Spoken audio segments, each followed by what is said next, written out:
Hi ka-vlog! So, a day in my life after 2 days vacation sa Davao City, no, kay lagi sa kuan bago mga followers na ko, kabalo man mo nga ato kog Davao, no, kay pining ceremony sa akong anak. Then, pag-uli po na mo diri sa Maragusan sa Pramong Province, among ero in town, gutom na kaayo.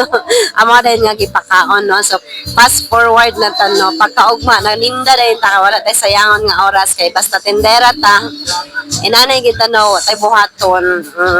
Aptik yan tagkuan na ni habuwa sa mga kinumpra gikan sa Tagum City, kay nakapit na lang pud mi og pangumpra sa Tagum din, okay man na lang pud ba okasyon niya, mas less gid gamay ang price sa Tagum City compare diri sa among ang province sa Maragusan, Davao de Oro, no. So sa bag-o pa na ako na followers taga Maragusan, Davao de Oro day ang single mom tendera of content creator. So follow lang mo kanunay sa akong mini vlog para sa mga more new vlog.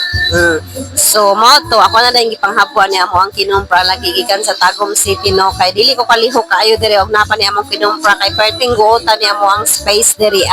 Then pag humanap po nako og arrange sa mga kinumpra nako, nanghugas na pud ko dayon ani ako ang plato, kay lagi kini akong anak i-mention gikapoy gid ang ako ang anak na bunso, no, kay lagi kan mi og Davao City. Grabe hastang inital gid sa Davao City, mao ni akong anak dugay gid siya nakabangon.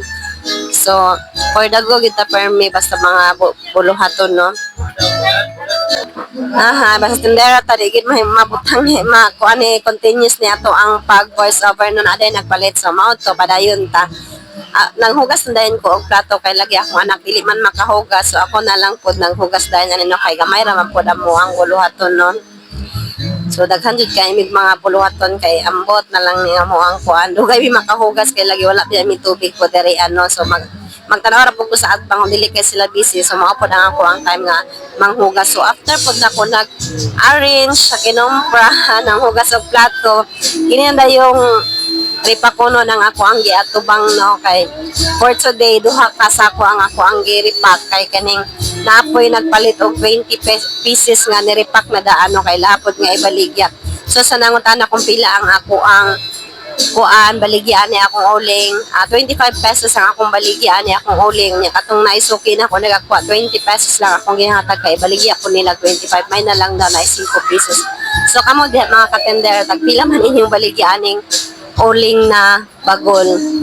Na ko'y uling na bagol, napod ko'y uling na kining kahoy. Kaya naman yung mangita lagi po. Kanyani po ba mga katendera, ako gihan po ba mga repak diha. Ako kay maura dyan akong kalingawan while walay customer. Kay kapo yung mga kayong, sige na tag-cellphone usay bitong papulaan po tabaw ng kalingawan dyan ako ng mga repak unon. So after na po na ako atong mga trabaho, no, after ko nag-repack, syempre na yung mga hugaw niya. Napod ko kanang ipa-deliver na ko, di ako na lang po nang i-arrange. Then, manilig na dahin ko, kaya daghan lagi na usik nga uling lagi sa kwan. So, kung nahuman man mo ni akong video, glantaw, salamat kay palihog na lang po.